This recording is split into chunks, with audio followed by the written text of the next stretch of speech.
August. All right, I believe we are live. Hello and welcome to the August Midnight Society Book Club live show discussion of The Stepford Wives by Ira Levin. Sandra? Mine's on my Kindle. Oh, no. Acceptable, you're fired.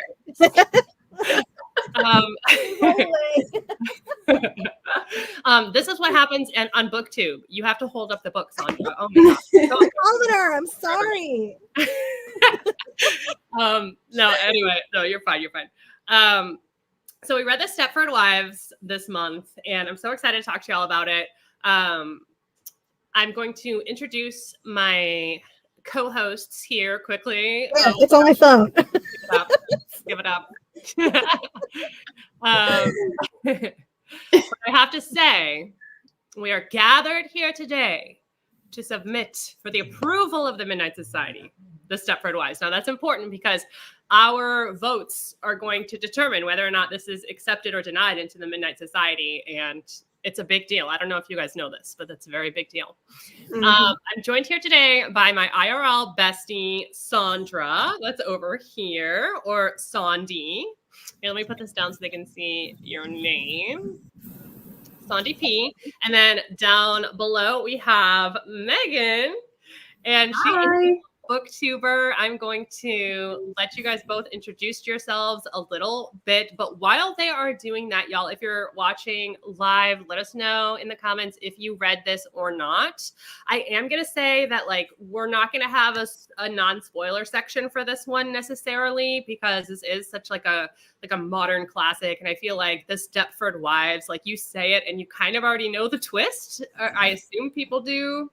And I just don't want to like mess with that today. Yeah. So we're just going to assume everyone watching knows what this book is about.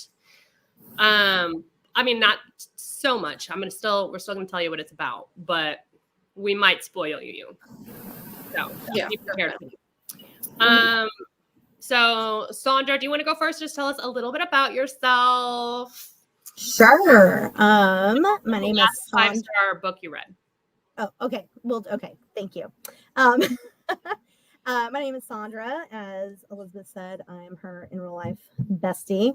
And I work in like community outreach and public health field, and about to celebrate 14 years in Texas, which is crazy. Wow. Right? Isn't that wild? Yeah. And you know, like I don't read quite as much as Elizabeth does, but I am, you know, quite a little bit of a bookworm as well. And I would say last 5-star read, it's gonna be like more of like a 4.5 stars, because it's been a while since I've read a 5-star, but Small Mercies by, oh gosh, I can't think of his name, but Small Mercies, same guy that wrote Mystic River. Dennis Lane. Yes, thank you. I couldn't think of his last name, because the book I'm reading now, is his last name is Lerner. So that they're both very similar. But yeah, it's a story about Southie in Boston in the 70s, and it's an easy, fast read, but it's also a hard read because there's a lot of language that they used back then that will test you a little bit. Yeah. But yeah, so that's that. And what are you reading right now? What's the one you're reading now? The Topeka School, and then I'm also reading Tomorrow and Tomorrow and Tomorrow. And Tomorrow. There's 5. There's. I'm kidding. And tomorrow. And tomorrow. It's 5 times. I'm gonna mess with you this whole time. I think this is my new fun thing. Is messing with Sandra about not being a book. To be fair, I do love to troll people, so this is only karma coming back. All right. Well, thank you for that. Megan, do you want to go ahead and tell everyone, if anyone doesn't know who you are, what kind of books you read, your channel, all of that, and your last 5-star read? Yep. Hey, I'm Meg. So my BookTube channel is Reading with Meg. So I read a large mixture of books, everything from horror to thriller to literary fiction lately. My last 5-star book, I think, was The Collected Regrets of Clover by Mickey Brommer. So it's like literary fiction, It's about a woman. There's a fuzz.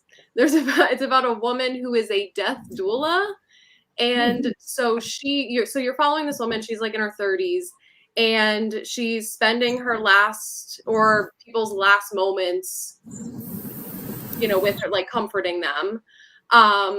And so you're just like learning about her and how she's very isolated. She doesn't really have any friends. Like her only friend is her elderly neighbor. So you're getting to know her, and then you're also getting to know her job and the way she kind of views life working with death and the way that she views death. And it was very interesting, but also very sad. Like I cried probably 6 times reading it. Okay. But it was like hopeful at the same time. Like Yeah. I would widely recommend it to a lot of people. Okay. So I would say that one was my last 5-star. I'm intrigued for sure. Mhm. That definitely sounds interesting. Although, What was the name of it again, Meg? The Collected Regrets of Clover. Okay. You lost me a little bit when you said you cried, but the thing is, like, I love crying when I read books. I love being that emotionally invested, but like when I go into it, I don't want to feel like I'm going to. You know what I mean? I get it. Mm-hmm. Like, and I wasn't sure going in if I was going to feel that way, because someone was like, "Oh, it gets sad," and I'm like, "Oh, okay." And then I read it and I was like, "Ah." Yeah. Well, I need a good cry, so maybe I should pick that one up. Yeah, I loved it. That sounds good. Okay, so before we talk about this book, I have a fun little thing I want to play with y'all. A little game. So I thought it would be a good idea to give you some quick fire questions, potentially just test the waters to see if you may or may not be, in fact, a Stepford wife. Okay. So I'm going to need you guys to just give me your answers as fast as you can off the top of your head. I'm going to give you 5 questions each. And while this is not submittable to court proceedings, I am a very well-renowned person of knowing robots. So that's my official title. And so I'm going to determine, and I'm sorry, but if you are a robot, we cannot continue this. We have to end it right now. Bye. Okay. Doesn't feel very inclusive, Elizabeth. Well, you know what? There's only so much I can do. There's no AI rights yet. Once we get there, we get there. Yeah. Hi, Jess. Hi, Jess. I haven't talked to Jess in forever either. I need to catch up with all my books. I love Jess.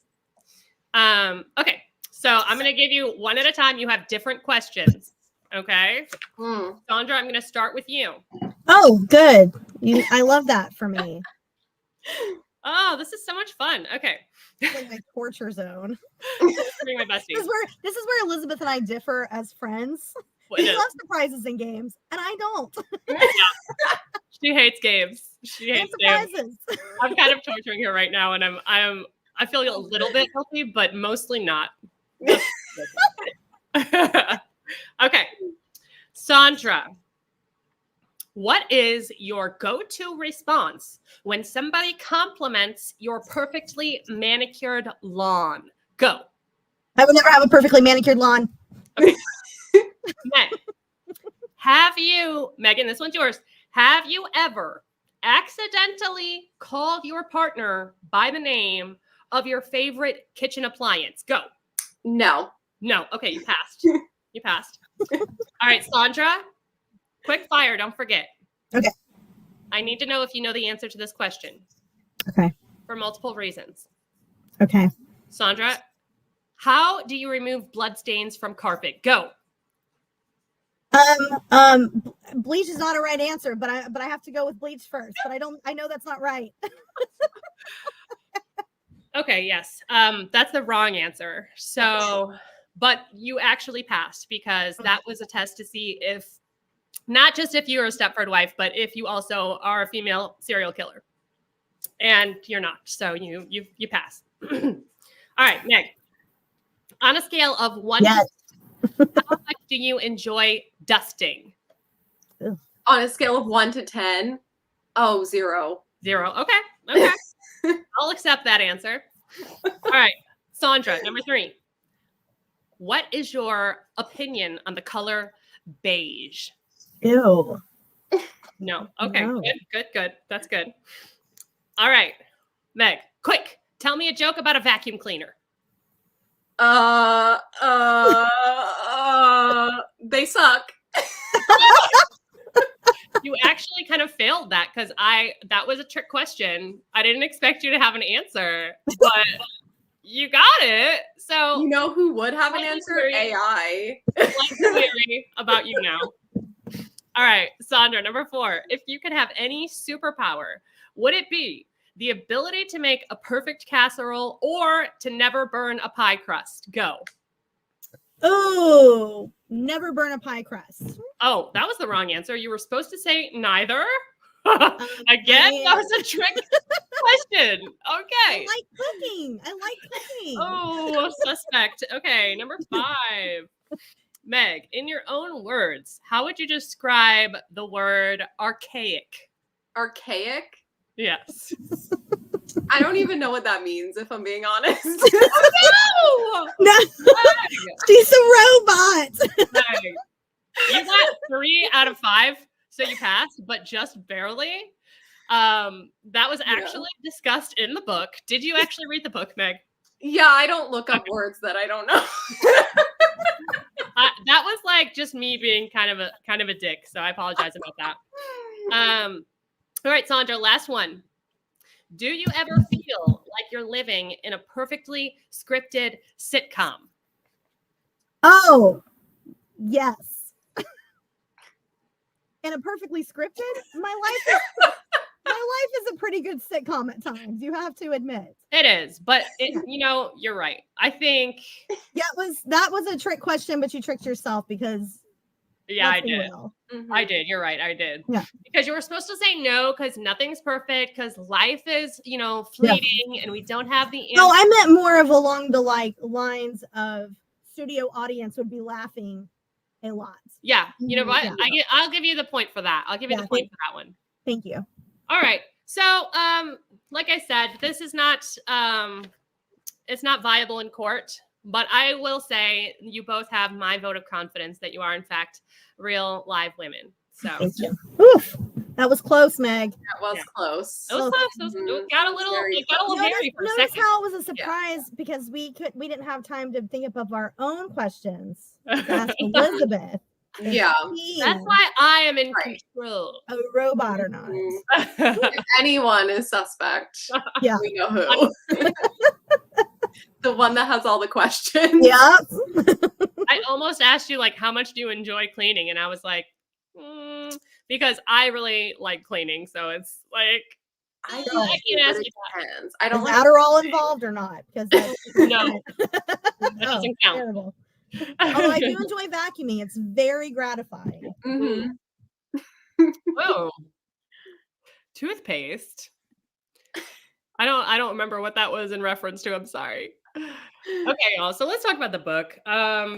Meg, do you want to go ahead and give us a brief description of what it's about in case anyone has not read it and is still interested in hanging around for the spoilers? We have different covers. You have like the vintage one, right? We do, yeah. This one is like a 1970s. This one is creepy. Just eyeballs. I love this cover. I'm so like obsessed with this yours. one. So the Stepford Wives is about this woman, Joanna. She moves to this town called Stepford with her husband, Walter, and their 2 kids. And she quickly notices that there's something weird going on in this town. All the wives act really weird. They're all obsessed with staying at home and cleaning. And she's determined to figure out what's going on with the wives in this town. And there's something going on with the men as well. So that's like the non-spoiler version of what's going on with that book. Yeah, that's great. So yeah, that's the general gist. Like I said, we are going to talk spoilers in this. So if I'll just give you one last chance if you don't want to be spoiled and you haven't, you don't know this in the zeitgeist of the world, to go ahead and bow out now. But so we're going to talk about spoilers all the way through. To be fair, they've had 52 years to Yeah, this was released in, this was published in 1972. So you've had some time. You've had some time. So essentially this is about robot wives, about these men that get together and they start this gentleman's club in the town of Stepford, and they're like all of these like well-to-do people that are in different aspects of like work and all come together to cooperate and create these Stepford wives. So I want to talk about ratings actually. Before we get into like the like nitty-gritty, let's talk about ratings. I want to know what y'all thought of it. So this says non-spoilers, but whatever, it's spoilers. But what is your rating out of 5 stars? Oh, you know what? I think I have another one. Here we go. There we go. Got it. What's your rating out of 5 stars? Let us know in the comments as well what you rated this. I'd love to know. Sandra, you want to go first? Yeah, I think before, so just reading it. So I read it and I listened to the audio of it. And story-wise, it can't be just a simple answer. Elizabeth, come on. Story-wise, 5, and like reading the book, I would have said 3.5, like in terms of style and how it was written. And then listening to the audiobook, that portion definitely would have been like a 4. Like it went up listening to the audio on it. Nice. Mm-hmm. Okay. So I don't know. I'll average that out to 4.5. Okay. I'll take that. 4.5. All right. What do you think, Meg? Yeah. I thought pretty much the same thing. I think I'd give this like 4 stars. I think the overall like structure of the book kind of lost me a little bit because it was very predictable, I think. And I think that's what kind of made me lower it down to a 4, but I really enjoyed it overall. Yeah. Well, I gave this 5 stars. I loved this. It has everything that I want in a book. It's short, it's concise, it is so understated, and I loved it. And, what's weird is that like Meg, how did you read it? Did you read it physically? I read it physically. Mm-hmm. Okay. So the audiobook just came out in like May, I think. And this is like the first ever audiobook of this story, which is wild. And I haven't had people telling me that like, I had to ask my library to get a copy of this because they didn't have it. And I'm like, what is happening? Like, is this not a modern classic? Am I just making that up in my head? Like, I don't know what's going on with that. Hi. Hey, Chris. Hey, Chris. So I don't know what's up with that, but the audiobook was fantastic. It was narrated by January Lavoie, who is just like a superstar in the audio narration world. And there was another guy as well. I wrote it down. Let me see. Grover Gardner. And it's a 144-page book. It's so short. And I love that there are some things that are left like unknown. Like I love an ambiguous ending so much. And this did exactly what I wanted it to do. It was better. I watched both adaptations first. Like I had seen the Nicole Kidman one years and years ago. And I recently watched the 1975 movie adaptation, before I finished reading the book. And I'm just like, I have all of these things in my head, all of these different versions of this, like at one time. So I feel like I'm a little bit like, I think the book was the best, because the book's always better. And then the 1975 adaptation next, and then the Nicole Kidman adaptation after that. So different in so many ways. Read this a year or 2 ago, but I listened to the book again in January. The voice is really good. Yes, he's an awesome audio narrator. So what would you consider like a Stepford wife in general? What do you think? How do you interpret that? I mean, I think, right, like I heard the term long before I ever heard of the book, which I mean, I heard the book, years ago, but whenever you think of like the perfect housewife and she looks perfect all the time and she loves to clean and everything is, she's just very congenial and proper and whatnot. Is like what you would just refer to as a Stepford wife, or even if you come across that like in real life, you're like, oh, she's like very much a Stepford wife kind of person. What about you, Meg? Yeah, pretty much same. Like I also heard the term before I knew it was a book. So I also read that it became a term, like it's in the dictionary or something. It's like some kind of, I don't know, term that they put somewhere. Am I making sense? No, yeah, it's like made it into like the general. Yeah. Yeah. But yeah, basically someone that just loves to cook and clean and take care of the house and always looks perfect. Everything seems perfect. Yeah, basically. Yeah. So what I really loved about Joanna is that there's like I said, my brain's mixing all of the interpretations. In the original 1975 film, they show them before they move. So they're actually in New York City, moving out of their like brownstone or whatever it is, and they show like the grittiness of the city, which I really loved. I think they did that really well. Because in the book, even I think they start when they're just moving in, right? Yeah. But I felt like in the original film adaptation, we got a much better picture of who Joanna was before she moved to Stepford. And also in the book, they're very clear about like her political beliefs, and she's very like pro women's lib, and she's a photographer, and she likes to take pictures of like social issues or like social injustices, things that like have something to say.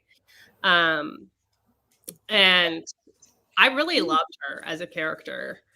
What did y'all think of Joanna, like from your initial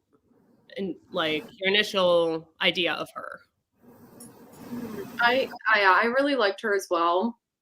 I just like from the start, she was like, there's something weird going on around here, and like she just didn't like take shit from anyone. She was like, I'm gonna figure out what's going on. I think, she was all about standing up for what she believed in. And she wasn't about to let anyone tell her otherwise. And I loved that about her. I also, what do you think, Sandra? Oh yeah, I mean, I definitely liked her character and Bobby's actually a lot. The one thing that when I read her in the book, listening to the audio, not what she stood in, but just like her as a character and how she was written, I liked her better with the audio than I liked her when I was just reading the book, if that makes sense. Like the way some of her lines read, it reads better in translation with it being on the audio than in the book, if that makes sense. That makes sense. Yeah. I didn't have that experience because I even though I had the physical book, like didn't follow along with it most of the time. Most of the time I just listened to it. So I had a really good enjoyment experience with the book. I thought it was just flying by. Of course it's 144 pages, so it's so short. Yeah. And then I ended up like kind of mentally breezing past some of the ending. And so I did go back and physically read the ending just so I was clear about like what actually happened and like what's going on here. Yeah. And that I did feel like solidified it for me. So maybe that's the way to go with this one, is listening to the audiobook first, because the prose, the way he writes is really straightforward. There's no like, there's nothing crazy in there. I wonder, Meg, in the book that you have, does it have the afterword by Peter Straub? I don't remember seeing that. No. Okay. So in the audiobook, there's an afterword by Peter Straub, and It was really, really good. It was super insightful, but it wasn't in my copy either. So I thought maybe it was because it was older. There's an introduction by him. Oh, really? In mine. There's an introduction in mine too. I didn't even see who wrote it though, because I just I was like, I think I saw his name in here, but I don't remember an afterward. Yeah, he did the introduction in mine. Well, he talks about like the way that it's written, and he like really just breaks it down, like what this story is about. And I loved it. I loved his interpretation of it. And one thing that he mentioned was how the writing is like kind of polished and formal, but it's also giving this illusion of simplicity because it's so edited. He's like, he said something about how like you can tell like an edited book versus like a non-edited book, or how many times it's been edited, because it's the prose in the writing is so straightforward and clear, and that it takes that much editing in order to like hold back enough. Like the holding back part is the hard part, and is what makes this stand out. Yeah. And I agree with that, because I think like there's so much not said in this. There's not like world building in here where you understand like how they're made or like where they came from, or like there's none of that. So it's very much leaves it to the reader to kind of figure out how they feel. And then it's also like the tone of this is, I don't know, Peter Straub says it's very satirical, which I get, but I found like the Nicole Kidman adaptation of the film to be like a more satirical version. Whereas this one, like, I think it might be satirical if it was read by a man and they were looking at these men saying, oh, these guys. Yeah. But not from my perspective. I didn't pick up on it being satirical. Me neither. Okay. I feel like I'm pretty good at. Yeah, no, I feel like I'm pretty good on picking up at satire, and I did. Me too. Yeah, and I didn't feel that way either. No. Yeah, and that was one thing that I was like, I started thinking about that because, obviously this is like known to be like feminist fiction, you know, and this was at a time in history when it was written where, you know, women were fighting for equality. It's kind of like first wave feminism.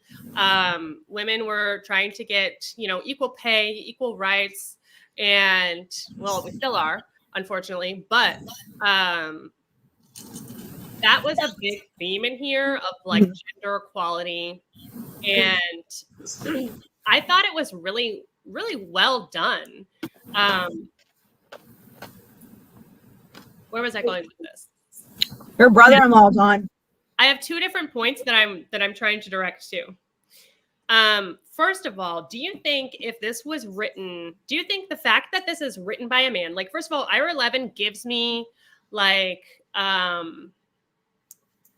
Riley Sager energy. Like, he can write women and I'm fine with it. You know, like, I'm not mad about him telling this story. I think he does a good job with it. Kind of like Nat Cassidy energy. Like, he's giving the like man that stands up for women. So I love that. Yeah. But I also think that maybe if this was written by a woman and came out at the same time, the same year, with all the same variables, like, I don't know if this would have the same acclaim that it has today, because it had to be like carried forth by a man. Yeah. Yeah. I mean, for sure. And I mean, just that time period in general, it wouldn't have had like the same effect. I think is it just, is my audio not great? It's just cutting out a little bit. Okay. I think if that were written now, like if it were a woman's perspective and like a woman took that book now and kind of wrote it from that perspective now, it'd be a totally different thing. But just in that general back then, I don't think that it would have made the impact at all that it made being written by him. Yeah, I agree. Yeah. And I also feel like, because like he was already a well-known author when this book came out too, because Rosemary's Baby came out and was huge, And so that also probably had a little bit of an impact too, because then people already were like looking forward to more books from him probably. But yeah, I don't think at the time if a woman wrote this book, it would have blown up the way that this one did. Yeah, I have to agree as well. Like, Yeah. but I love him for doing that for women. Mm-hmm. There's been so much that has been inspired from this since. And this is kind of like what's beautiful about this is that it's like the classic dystopia in so many ways. And it's going through this structure. And that's why it's like so good because it's so simplistic, because that's really hard to do is like fit to a specific structure at the same time, not overdo it to hold back. And I think he does such a great job with that. Mm-hmm. I wish that, the nosy part of me wishes that he had fleshed out some of the male characters more, but at the same time, I think that because they are flat, like it actually, in my opinion, I think that they're flat, that it actually lends to the point of the book in the first place. Mm-hmm. Yeah.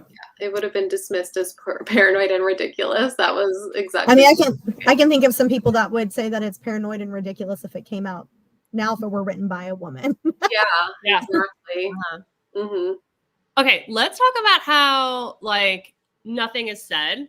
So like there's the very last scene. So you get down, not the very last scene, but you get to the point where Joanna is cornered by the men. Right. And they're like, hey, Walter told us what you're thinking, and it's not, let me prove it to you that this is not what's happening. And, what can I do? Let's take you you can come to the gentleman's club. You can see what's going on there. There's nothing in there. And she's like, hell no, I'm not going in that place. I'm not stepping foot in there unless there's like an army of women to guide me. And then they're like, okay, well, what if like one of your friends that Bobby, what if we asked her to cut her finger and you saw her bleed? Then would you believe she was real? And she was like, well, maybe, I guess so. And so we get to this point where like Joanna is starting to believe that she is insane. And so she's like coming down on herself, and they take her to Bobby's house, and Bobby says, come here, I need to show you, like, come over here so you can see. And they like cut out. So we don't actually find out what she saw, but then it cuts to her in like the gentleman's club when they're like telling her what's going on, right? Mm-hmm. So what did you guys in that moment, as you were reading that, like, what did you think happened at that moment? I mean, I pretty much just assumed like she found out that Bobby's a robot and then they did the same thing to her. Because wasn't there a scene at the end where she was like shopping and then she was like making sure that everything was like perfectly aligned in her car or something weird like that, right? It was like a shopping scene. Yeah. So then I was like, okay, she probably saw that Bobby's a robot, and then they must have like captured her and then also turned her into a robot also. But yeah, it does leave like a lot out though. Yeah. It makes you wonder exactly. And also I'm wondering exactly like how they got her husband to do all this. Like, was he brainwashed? Like, how do they go about doing all this? Convincing Did he know beforehand? Or Right. did he like, is there some, I don't know, pre-internet, chain of command that they, oh, wow. Oh, yeah. Oh, that's a good turn. Like, how did the guys know about it? Did they find out once they got there? But he also was insistent because there was like no other place for them to look when they were looking for houses. So did he know about it beforehand? Also, it doesn't seem like she's changed from who she was when they got married, and that he was progressive as far as men go during that time, allegedly. Mm-hmm. So at what point did he like change his mind and be like, no, I don't want my wife to be a real person anymore? But then they also showed, when she gets up there, right, they had like a big porn thing, like a big screen showing porn, right? Oh, I don't remember that, but maybe they did. I do remember them saying like, "Hey, we watch porn there." Yeah. And then they got the whole sex thing kind of got like when you look back, like after they mentioned that, and then you think about like the sex scenes and how they talked about it. I almost wonder if like them suddenly having access to porn that maybe they didn't before, if that also like winds up skewing their perspective of the women that they're with. And also the fact that like she asks him about his needs, but he never once asked her about her needs. Yeah. Anyways. And also, what do they do with the bodies? Was it a chip? Did they fully turn them? Like, what is happening? That's what I was wondering too. So my initial instinct and like thought was that they're not robots. Like, because before I went into this, like I had seen the Nicole Kidman version years and years ago, but I vaguely remembered, and I kind of like had this idea, but like I couldn't remember, are they robots or are they like, have they tranquilized or what is this? Hypnotize them, like, or are they still the same women? So in that regard, suit. Sorry, reading the chat. Gross. But so like in that regard, I was like, well, what is actually happening? I think that's the like scariest part of this book is that it makes you think about it leaves it to your own imagination, you know, because you're like, okay, what did they actually do? So in my mind, in that scene, actually the comment with the Bobby killing her, I think that makes a lot of sense. It does. Because she kept saying, come closer. And if they had like programmed her to go ahead and take the kill shot, then that would make total sense because then they wouldn't have to do it because they're cowards anyway. And, you know, but then, like you said, what do they do with all of the bodies? Yeah. Now, in the original 1975 film adaptation, they have her walking into the gentleman's club, and there's a scene where she like opens this door and it's a replica of her own bedroom. And there's a woman sitting at the vanity, and she turns around and her eyes are black. And that's the robot version. And in that version, like I thought she was going to be trading places. Like she would now live there. And the robot would now live in her home. And so that maybe like all of the women just lived in that house in the gentleman's club and were like trapped there like Rapunzel or something. Oh, wow. There's so many avenues you could go down. Well, and in between reading the book and then listening to the audio, I went down like a Reddit forum thing about it, and several people were like, oh, it was a chip. And I don't know, I think I was reading really fast, and then I told you, Elizabeth, like I knew it was short, but I was like shocked and appalled when I got to the end, because you know, like you're not, when you haven't prepared yourself for the incoming, and then on the Kindle, like you don't see the pages disappearing. You know. And so then I just got to the end and I was like, well, what? So I think I've sped read like through like the very last portion of it. And then listening to it again, like there were things that I was reading super fast, so I didn't like put it together, which I was listening to it. I was like, duh, Sandra. But like when he's drawing her, you know, so he's making sketches of what the robot's going to look like. And when you look back at that, like obviously it's obviously not a chip, it's a robot, because that wouldn't make any. And then like her recording her memories and things like that, that you're like, oh, they're recording her specifically so that way the robot has her voice and her memories and all of this sort of stuff. Did it include her memories? I don't remember that. Where she's from, where they, all that sort of stuff. And then like, oh, here's an extra tape so you can record, you know, songs that your kids like, and lullabies and things of that nature. So maybe not too in depth, but like surface level memories. Yeah. Well, I think that was an excuse, like all of the places you've lived or whatever was an excuse for, because he was saying that he was trying to map accents, or was that just in the movie? See, now I'm not sure. He was mapping, like he was doing it so he could like a database, and he said something about it being able to help cops and okay.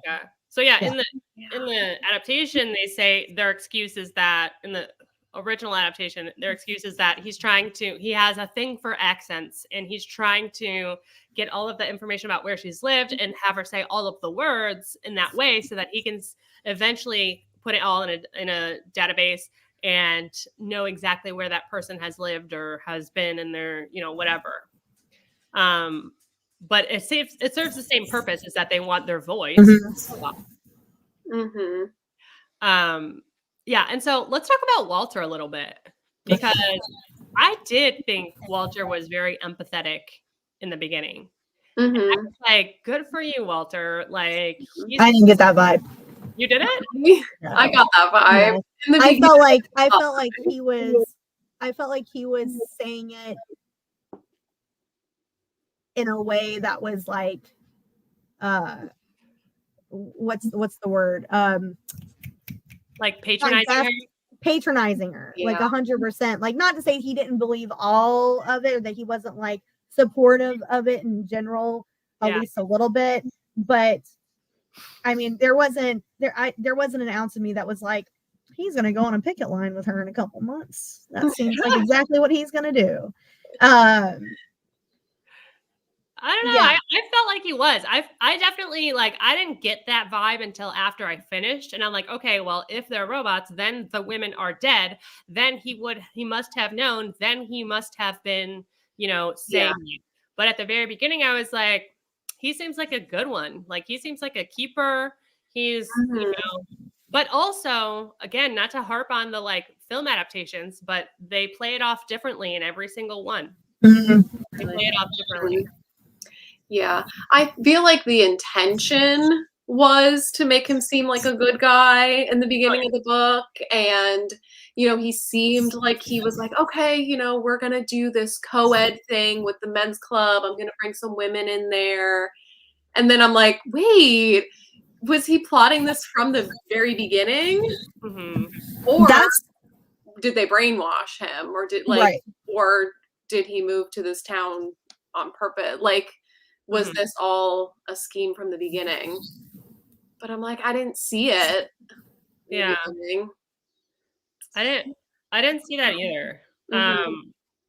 I have a theory. Okay. So we have like her main friends. So Joanna gets there, she meets Bobby, and Bobby finds her because in the like Stepford Tadler or Chronicles or whatever the hell it's called, they do a little story about her, and she says she's an avid shutterbug and she likes to, take photos, and she's into women's lib and all of that. And so Bobby reads that, finds her, and says, okay, we need to be friends. We then find out that Bobby moved in 1 month before her. And then they meet another friend, Charmaine, who moved in like 3 months earlier or something. And then we don't understand the timeline of how long they have until Bobby switches. But I loved Bobby so much, especially in the movie adaptation. I think I loved her. But I thought she was an awesome character and just like so much fun. She was one of my favorites. And then Charmaine, I loved as well. She was the tennis friend. And I have a theory that, well, not a theory, but I think it could be argued that Charmaine is one of the first ace characters in literature. And I say this because of the way she talks about her husband and the way she talks about sex. Yeah, I noticed that too. Yeah, there's a scene where she talks about like, she's like, come on, ladies, like, you don't actually like the first what? Sex, right? Yeah. Yeah, and she's like, she talks about her husband's got this like weird kink for like a rubber suit or whatever, and then she's like, yeah, he's like whatever, and then like she changes, they tear up her tennis court, and she's or no, I think it's before, it's before when she's talking about how asexual. Okay. Yeah. She talks about how like she's like, I could take it or leave it, like it's whatever, it's not for me, but if they want it, like fine, whatever. And so I really would love to see like somebody's like, I don't know, like thesis, like talking about her being like the first. There were probably more. I say the first. There were probably ones before that, but like still ahead of its time. Again, Ira Levin ahead of his time. I know. I thought she was gonna be. I thought Uh-huh. she was going into like lesbian territory, and I was like, good for her. And then she said that, and I was like, Yeah. oh, she's just not into it. Okay. Yeah. I know. I noticed that too. And then also, when she was talking about her husband with the latex suit or whatever, and then that was another thing that went into my mind because I was like, oh, that's like, BDSM, like about control. And then I was like, oh, the men controlling their wives. And then I know someone in the chat mentioned like the masturbation scene, Yeah. like that Oh, yeah, whole let's talk weird about that. scene that happened Oh, after the first men's meeting. And then I was like, oh, they've been, gone out at watching night and was whatever. oh. Mm-hmm. That's another thing that Peter Straub does mention at the end. He mentions the Yeah. masturbation scene and directly correlates that to that being after that, which like as you're reading it, you don't really think about that. But Right. like, yeah, that makes sense. He's thinking about like this woman that they're making for him, and he's turned on by her, and that's why he didn't wake his wife up. And she's like, "Hey, next time wake me up." Like, Yeah. hello, I'm right here. But he's not interested in her at that point. Right. Yeah, all these little things that you like don't think of while you're reading it. And then when you think back, you're like, oh wait, that scene is because the robots were being made. Yeah. I don't know if you posted this before I said that, but either way, like, yes. Mhm. Oh, I'm amazing. I was so happy by that. Oh, we're barely represented now. So a book from the 70s having a character blew my mind. You need to read Bury Your Gaze. I just read that, and there's an ace character in there that is amazing. I'm about to read that. Yeah. I just got that book. Spoilers, I loved it. It was so good. I'm excited to read that one. Let's see. Okay, so we talked about Walter, kind of, but like, and then all of these guys. What about? Oh, the other woman I wanted to mention. So they talk about how Stepford is so progressive, and that they're even there's a black family moving in. Mm-hmm. And the black family is the woman is Ruth Ann Henry, and she's an author of a children's book that Joanna already reads to her kids. And so Joanna's so excited when she finds her. The coolest thing I think that he did in this entire novella is after that scene, that's what it was. After the scene where Bobby reveals her true self or whatever, it skips to Ruth Ann Henry's perspective, doesn't it? Am I wrong? I know it does. But it's right after. The last chapter, right? Yeah. It ends with because she'll be the next in line. Yeah, Right. so she's the next in line, and she's walking into this with an open mind, probably more open than Joanna was when she moved in, and she is. So automatically, we no longer get Joanna's perspective because she is gone.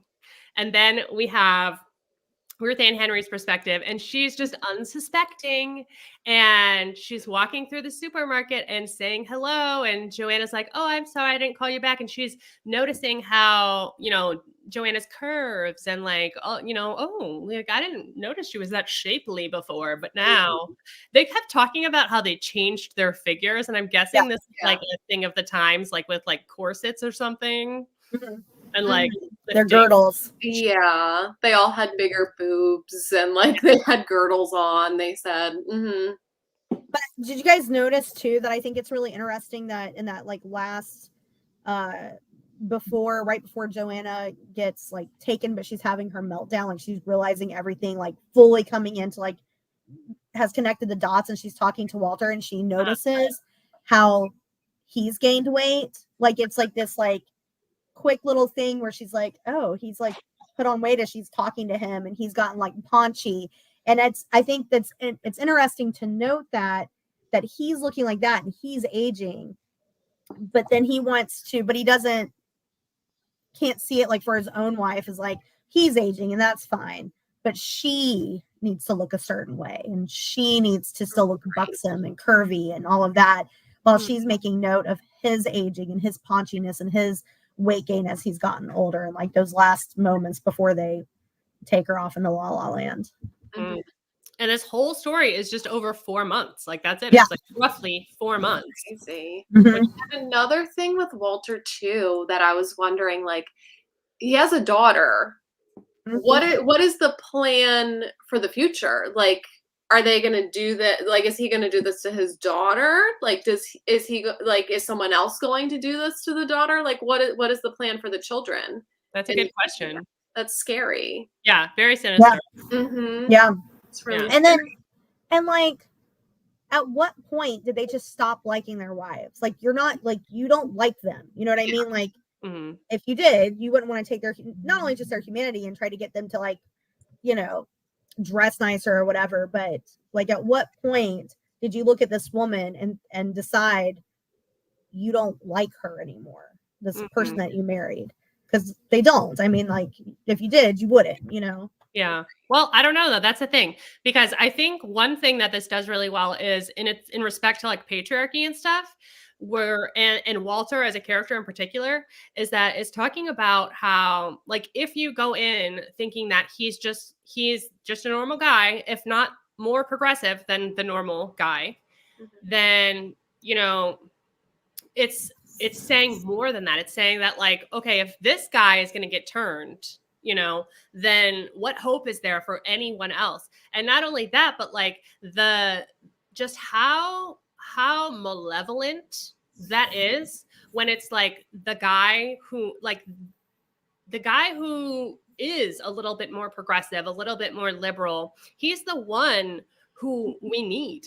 He's the one that we need to take that step in the other direction, to push things, you know, use his privilege and his power in a way to help women. But if that guy is the one that is taking his wife and you know, killing her for a robot, then we're all screwed. That's like why it's so sinister, because it's like, if that guy's in, then we're done for. However, if you look back at, like, when she's going through when the women's association and stuff was still there and the women's club was still there, you could presume that these guys were probably, maybe except for the exception of like Dale, the rest of them may have been along the same lines as Walter was, because all of these women were in National League of Women's Voters and were in the women's club with Betty Friedan coming to visit them with the Feminine Mystique author and all this sort of stuff. So it might be that we're just getting Walter as that person because of when they're coming into the story, but these guys' wives were already like this. So it may stand to reason that they were like that until they weren't like that, and maybe weren't really ever like that. Neither was Walter. Yeah. Yeah. So like in the Nicole Kidman adaptation, they kind of lean on that more, because she's like very high powered and she's in like reality TV production and all of this. And oh my gosh, what is his name that plays Walter? It's he's on Broadway, Matthew Broderick. Yes, Matthew Broderick. And he plays Walter to be the kind of guy where he originally was like, I'm so lucky to have her, but then was intimidated by her success, was intimidated by or was resentful of the fact that he had to spend more time with the kids and stuff like that. But I don't think the way the book is written that Walter is like that. I think the way the book is written, like it's more ambivalent, I guess. Like it's more of like just a general, like, I'm just gonna go here because it's easier and I don't want to cause any friction, and that's kind of like, you know, leading down this path accidentally. Whereas in the one with Matthew Broderick, he very much was like, I'm done with this. It's my turn. I'm tired of living in your shadow. Yeah. So again, different takes. Yeah. Different takes. Yeah. And in the book, like, there wasn't a whole lot, like the characters weren't fully fleshed out. So it was a lot of like ambiguous, you know, you had to really formulate your own thoughts as far as what their motives were and as far as what was going on. So it could really go so many different ways, even just with Walter himself also, as far as like what exactly his thoughts were about his wife and about what was going on. So It would have been really interesting to get his perspective. Yeah. Mm-hmm. Yeah. It would have. For sure. Mm-hmm. Let's see. What have we not touched on? I will say this, just in terms of what we're seeing now in the political landscape, it's a little bit unnerving reading it with a lot of the stuff and line of thinking that is floating around in the general atmosphere. Yeah. Yeah. Yeah. Definitely. It's so relatable, like current day, and it Yeah. really shouldn't be. Yeah, Scary, exactly. because this is the 72, right? Mhm. Yeah, and it's now 2024, and it's like, Yeah. a lot of this is still the same. As far as like pop culture references or things like that were in this book, I thought it was really interesting that some of them also felt so true to today, but also some of them were like so far removed that I was like, what in the world? Like they talked about McDonald's a few times, and I was like, yeah, McDonald's, okay, like we're in the same world. This is the world we live in. And then they were like, oh, you have to go check out this new up and coming thing called cassette tapes. It's gonna be revolutionary. I was like, and I'm like, oh no, that's so long ago. Whereas like with tech, we're so far removed. Yeah. But with ideas, we're still kind of there. Yeah. You know? And it's scary. It is scary. Mm-hmm. What would you call this genre? Would you call it horror? Would you call it thriller? I think when it was released, it was released as a thriller. Mm-hmm. But I would call this social horror, I guess. Yeah. Mm-hmm. I'd say the same thing. Yeah. Definitely leans more horror, but with something to say. Social horror is good. Yeah. Yeah. All right. Well, let's start to wrap this up a little bit. It's almost 8 o'clock and I want to hold y'all too long. Do you have anything that you would compare this to? Yeah. Pre Roe versus Wade. Wow. Yeah. Full circle. I was thinking too. Mm-hmm. Full circle all the way back around. Yeah. Feminist horror. Mm-hmm. So what if somebody liked this? What would you recommend to them? Like, what's something that you would recommend? I mean, The Handmaid's Tale automatically comes in to play. Yeah, right? straight dystopia. I like that. Yeah. Mm-hmm.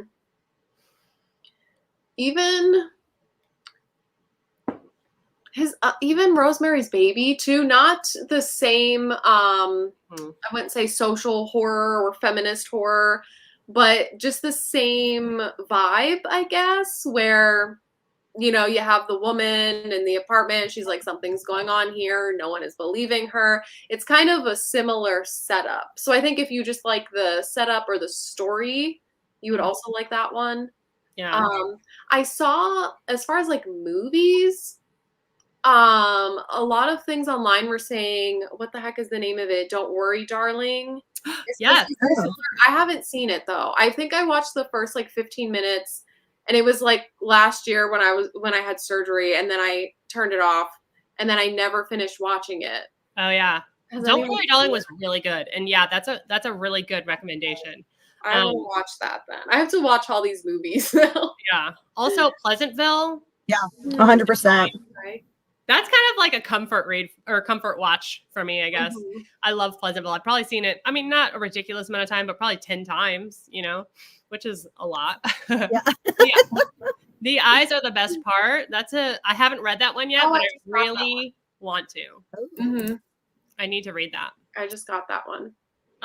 One that is like a direct, like if you like this, I think you have to read this one, is Chandler Baker's The Husbands. On my list. This is inspired by the Stepford Wives, but it's a role reversal. So it's very high-powered women who live in this cul-de-sac. And our main character, what is her name? Nora Spangler. She's an attorney with a busy career. She's got kids. And her husband in this story is, he's not a bad guy. He's a good guy. He wants to support her, but he's not as helpful as he could be.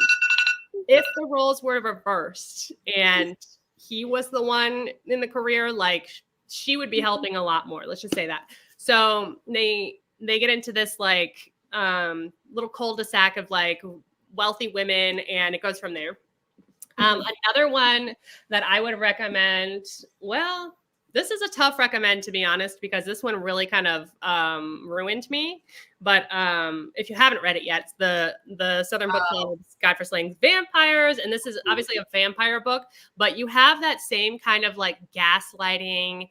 You have that female protagonist who feels like there's something else happening, and her friends and her husband don't necessarily believe her.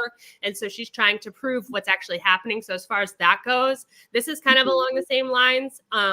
The gaslighting really triggered me here. So if that's, hard for you, then maybe don't read this one.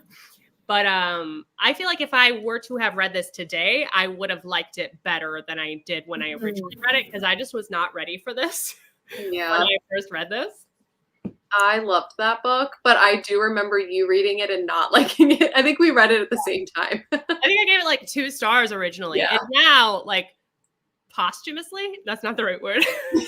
But, like, after like having sat with it, and after like my reading taste has kind of changed and evolved over the years, like I respect it so much. And I love Grady Hendrix. I think he's another man that like you can write women and I'm totally fine. I have no issue with that because he is so sensitive and so, and he also has a lot of social commentary in his stories too, which I love. Yeah, So, I love him. Yeah. Okay, so awesome. I think there was a lot of good recs in there. Thank you. Oh my gosh. I have one point to make really quick that I wrote down to mention really quickly. Okay, you know how they keep mentioning about the chemical in the water in Texas that they found, and she thinks it's El Paso? That's a real thing. It's Mineral Wells, which is like an hour from us. And it's, if you guys ever see the brand Crazy Water, it's from Mineral Wells. It's because there's higher amounts of trace minerals and lithium in the water. Oh. And so back in the day, there was a ton of people, like famous people used to go out to Mineral Wells all the time. And now it's just kind of like this dying little town. But it's like still what they're known for. Crazy Water is still made there. Anyways, I've been thinking about that. And I was like, don't forget to mention it because it's just like a funky little fact. Yeah. Because it was during the 70s is when Mineral Wells started to like die out in terms of popularity. But it's famous because of their lithium water. But a lot of people love Crazy Water. Oh my God, I love Crazy Water. It's fantastic. I should drink more of it. Wait, so what is the lithium supposed to do? It calms you down. I mean, like lithium's a drug now that you can still take as a like antipsychotic or antidepressant or anti-anxiety or whatever. Yeah, but it was for bipolar. Yeah. Mm-hmm. And so they were saying like over a long period of time that they became like super known. I mean, Mineral Wells is crazy. It's just like a small town right outside of Dallas. And but it's you go there now, it's just like this tiny little like whatever town, but it was like super booming because of this. So anyways, I just found it interesting that it came up in the book, and I was like, mention. Yeah, a little callback there. That's cool. Yeah. Oh, thanks for that. Mm-hmm.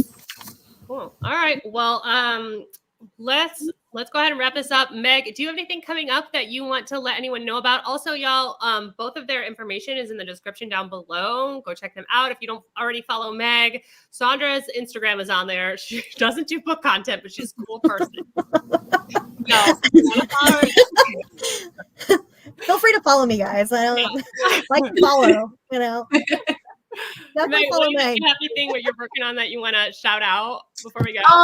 Just a lot of with October coming up, I wanted to start doing a lot of like horror kind of videos, like recommendation videos, different things geared towards like fall and Halloween. I have some fun things planned out like with my animals. Yeah, with Michelle. Michelle has costumes. Oh, Michelle's a I was like, I need to have Michelle like dress up for a video. I love her somehow. Yeah, Michelle content coming. I'm here for the Michelle content, 100%. Cool. Yeah, same. I am so excited for spooky season. Like it's finally almost here, and we have, we don't have to make excuses. It's great. It's great. So as far as let's not forget the submission results to the Midnight Society Book Club. As far as our final thoughts, I have not done the actual math, but I know that it's above a 3-star average rating because I gave it 5. Sandra, you gave it 4.5. Yeah. And Meg, you gave it 4. Mhm. So the math is thing that's there. It's above 3. Yes. I know that. So we can Or something. officially indoctrinate Mhm. the Stepford Wives into the Midnight Society book club, which is amazing to say. I'm very glad of that one. There's only been one so far that has not made it in, unfortunately. Oh, which one was that? It was I already forgot the name of it. Not worth it. Not Dead Silence. No. I like that book. Something about silence. It was like a fantasy, but I thought it was going to be horror, but it was like more fantasy, and I think it just wasn't what I wanted it to be. Oh. Mm-hmm. Yeah, it was not a popular book. And then next month, if you're interested, y'all, we are going to be reading The Unmothers by Leslie J. Anderson. This one's going to be really weird. It's not out yet. It's a new release. In fact, maybe it is already out. I know it's coming out very shortly. I just got it. Oh, you did? Oh, it's out now. Yeah, it just came out the other week. Okay, good. So it's out. Yeah. Mm-hmm. And this is like a really weird one. It's going to be, I think, feminist, and it's about like this town where there's a live child birthed from is it a horse? It's a horse, like horse babies or horse human babies. And a woman is going to town to investigate it, and figure out what's going on and what's been like haunting these women for centuries in this town, and like, why is it so weird? I know it's going to be weird as hell. And I'm going to be joined by Jen Agaton and Sydney from Sid Bookworm. And so I'm really excited to talk about that one next month with y'all as well. Keep an eye out on the TMSBC Midnight Society Book Club Instagram, and I will let you know the date for the live show very shortly on that one. What else? Is that it? I think that might be it. I think so. All right, well, let's call it a night. I don't want to take up too much of y'all's time. This was almost exactly an hour, so we did pretty good, I think. And thank you so much for reading the book with me and for volunteering your time to come talk about it with me. I really appreciate y'all. And for everyone in the live chat that took their time to come watch with us, I appreciate y'all as well. Thanks for the fun fact, Sandri. It might be. I like that too. Good, because it is SAU, and if someone calls her Sandy, that's like a trigger point. It's a beautiful name, but it's just not, the R is fine as long as there's a U in there. We're good. All right, y'all. Well, don't forget that life is short, so read Riley. I will say cheers. We will see you next month for the Midnight Society Book Club, and goodbye. Goodbye.